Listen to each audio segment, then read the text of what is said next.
It is always unfortunate when a writer has a really cool concept, but they underplay it way too much. And that was kind of the case with the hidden dungeon only I can enter, or Ore dake Haireru Kakushi dungeon Koisori Kita te Sekai Saikyo, a series that aired in the winter 2021 anime season.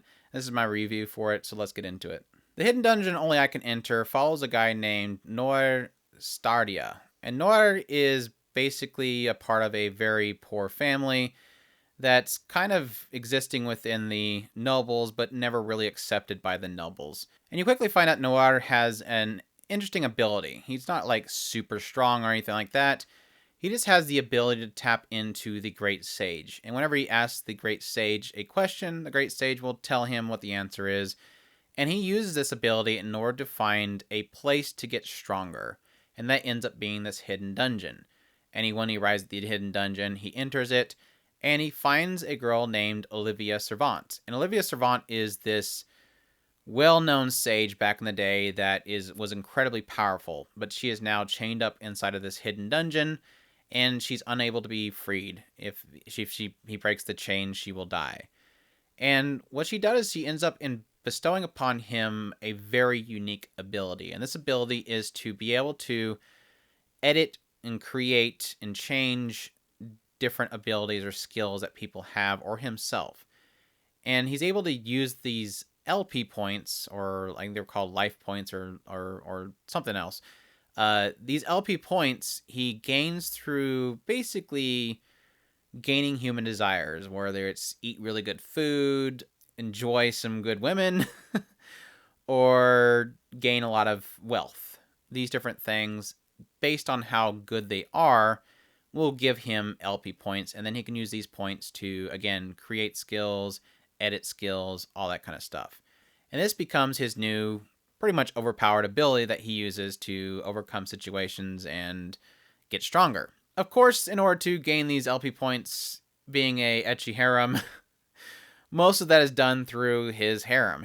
Over time, he will meet different girls that all help him with this situation. He has his childhood friend Emma, who is always willing to help him with that situation, as she really does like him. One of the Adventurers Guild's attendants, Lola, she helps him with it as well. Luna, who is Lola's friend, she's a elf that's able to remove curses and heal people with these guns.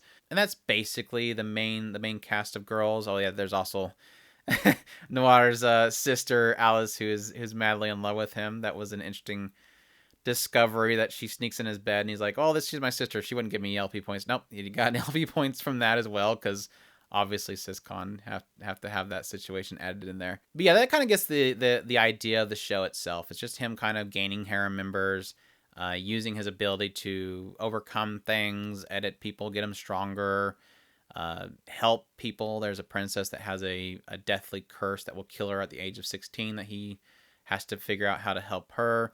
And eventually leads to him kind of desiring to help the master that made him basically change his life, which was Olivia, trying to figure out how to help Olivia in the end. So yeah, this is, I guess, mentioned earlier, this is kind of one of those situations where you have a really good concept, but then you don't really do much with it. I really did like this show starting out. I think the first half was really strong. I really did enjoy it. I think a lot of my enjoyment came out of, one, the show's willingness to, just allow characters to kiss. I mean, we watch so many shows where these characters are just not willing to have any I mean, it's the old joke where the two characters are holding hands and they put a censor bar over it, because anime in Japan, it's just like this show of affection is just so unheard of. It's just the male protagonists are typically just unable to, accept it, or unwilling to go forward and get it. And this show is just really kind of far with it. You'll have characters like Noir and Emma. They'll just go at it. They'll just go at the kissing, or they'll have a dance party and just in the middle of the dance hall, they're just going at it.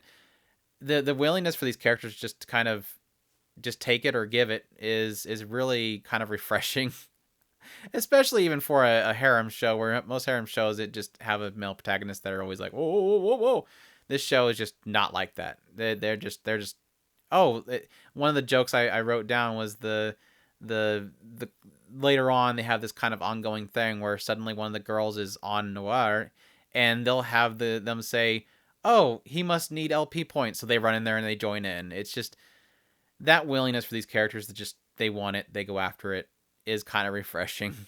The thing that I really liked about the earlier segments, the first half, was the creativity of the writer to use this ability. Now, granted, this is not an overpowered ability per se, because he doesn't just go, okay, LP points spent, I'm invincible and now I can beat the boss. It's trying to figure out, okay, so if this curse will kill this person if this happens, I'll just change it to where instead of I can't get rid of the entire thing because it'll take too many LPs and I'll kill myself, because if he depletes his LP, he dies.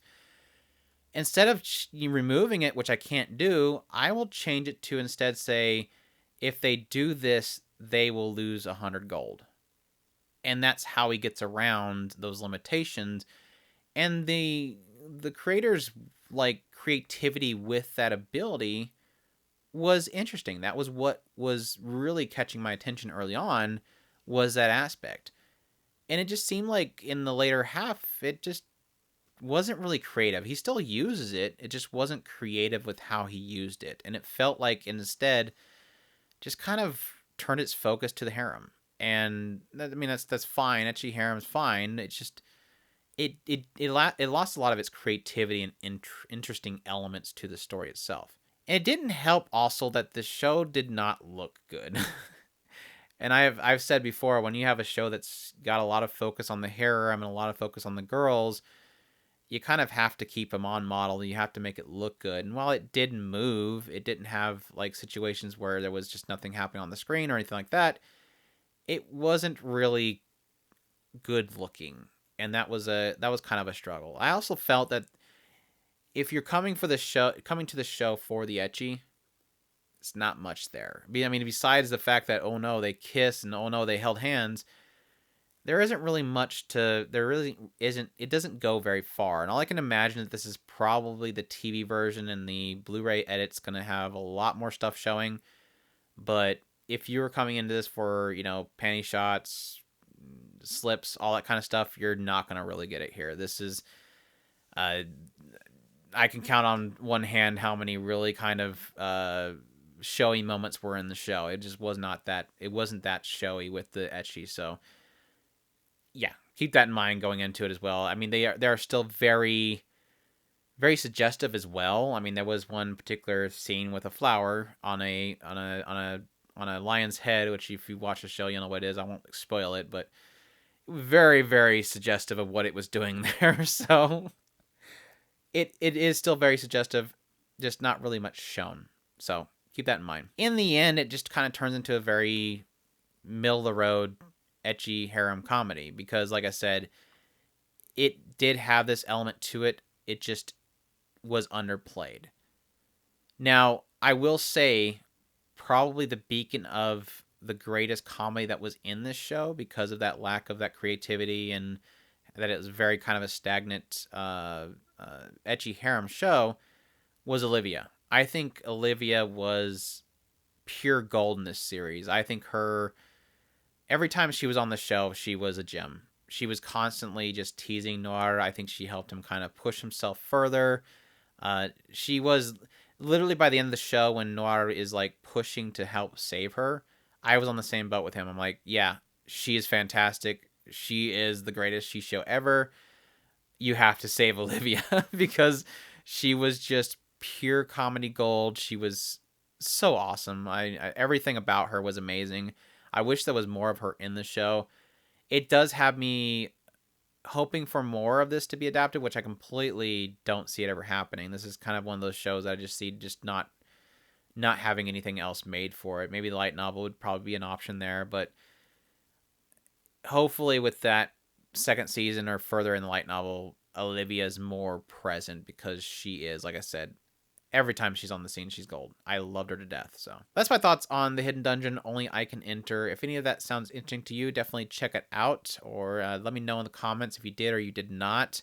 Also, if you liked this video, please leave a like, subscribe if you haven't already. I hope you guys enjoy this review, and y'all take care.